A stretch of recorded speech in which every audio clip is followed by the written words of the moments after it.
Houston স্টেডিয়ামের ৭১,০০০ দর্শকের সামনে ম্যাচের শুরু থেকেই আক্রমণ প্রতি আক্রমণে খেলা জমিয়ে তোলে দুই দল। তবে বরাবরই গোলমুখে খেই হারায় ব্রাজিল। ফিজিক্যাল ফুটবলের পসরা সাজায় দুই দল। ম্যাচের মাত্র ৮ মিনিটেই ফাউল করে হলুদ কার্ড দেখেন জাপানের কাইসু সানো।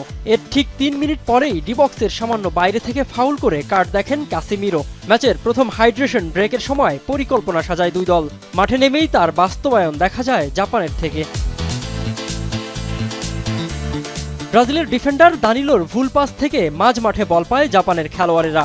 দারুণ ক্ষিপ্রতায় দুজনকে পরাস্ত করে ম্যাচের ২৯তম মিনিটেই ব্রাজিলের জালে বল জড়ায় কাইসু সানো।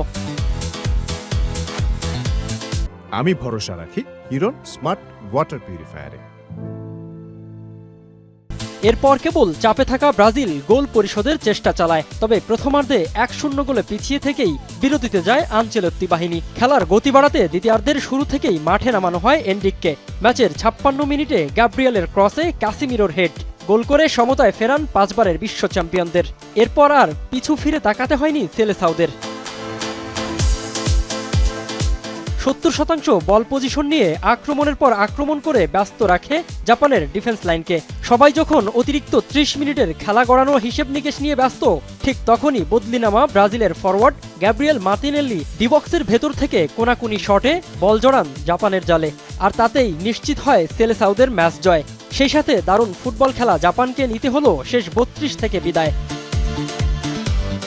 মিনারুল ইসলাম, এখন।